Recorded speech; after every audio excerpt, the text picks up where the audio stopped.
গ্রামের বয়স্করা একটা কথা সব সময় বলেন, দুপুরবেলা আর মাগরিবের আজানের পর কখনো চুল খোলা রেখে গায়ে কড়া আতর বা সুগন্ধি মেখে কখনো পিঠাপুলি খেয়ে তেঁতুল গাছের নিচ দিয়ে যেতে নেই।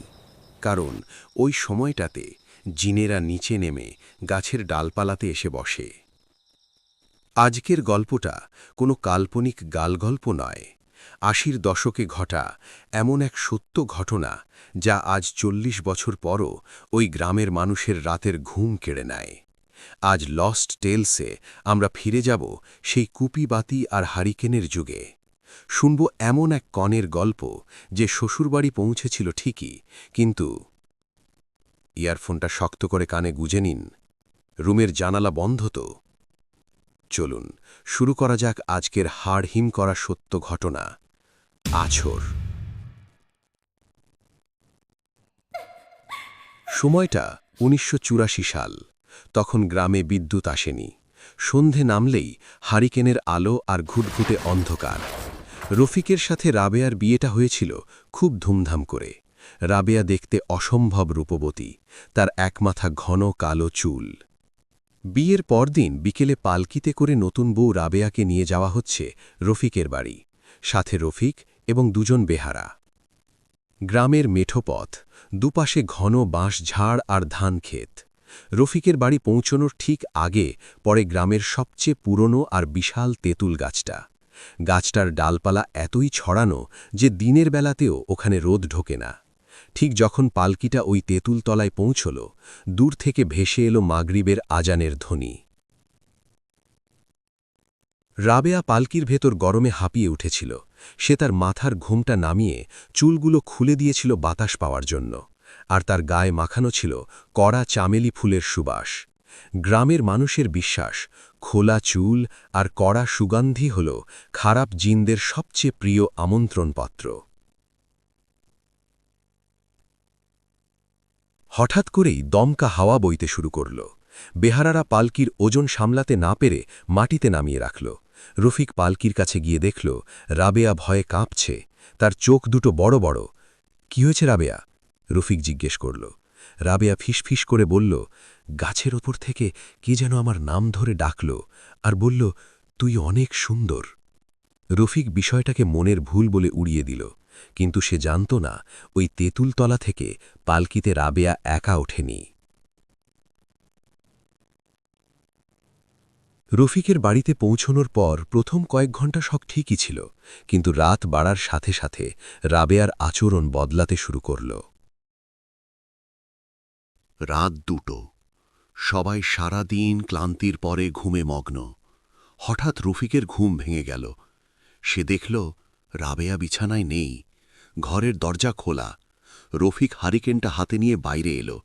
রান্নাঘরের দিক থেকে একটা অদ্ভুত শব্দ আসছিল। রফিক রান্নাঘরের দরজায় হারিকেনের আলো ফেলতেই তার মেরুদণ্ড দিয়ে বরফ শীতল স্রোত নেমে গেল। সে দেখল নতুন বউ রাবেয়া মাটির মেঝের ওপর ব্যাঙের মতো হাঁটু গেড়ে বসে আছে। তার ২ হাত রক্তে মাখানো। সে কাঁচা মুরগির মাংস ছিঁড়ে ছিঁড়ে খাচ্ছে। রাবেয়া, এসব কি করছ? রফিক চিৎকার করে উঠল। রাবেয়া ঘাড় ঘুরিয়ে রফিকের দিকে তাকাল।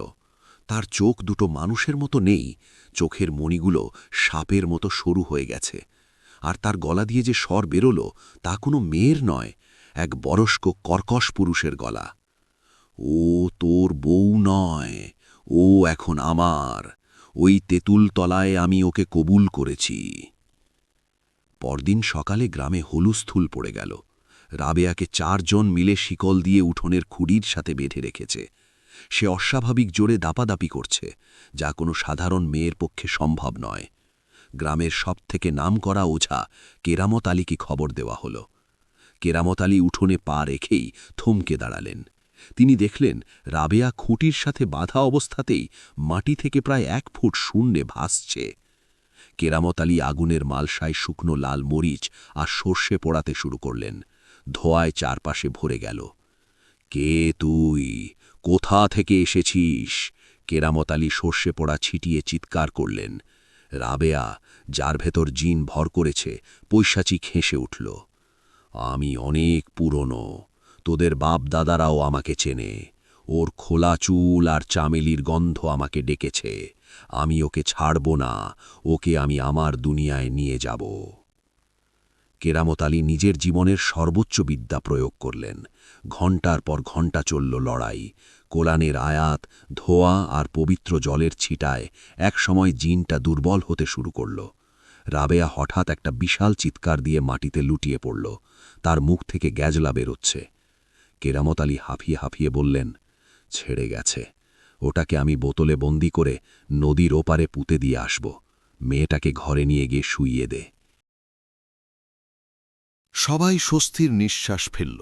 রাবেয়াকে পরিষ্কার করে আবার নতুন শাড়ি পরিয়ে বিছানায় শুইয়ে দেওয়া হল।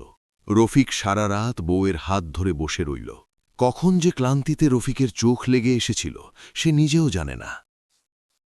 ভোর ৫টা, ফজরের আজান দিচ্ছে।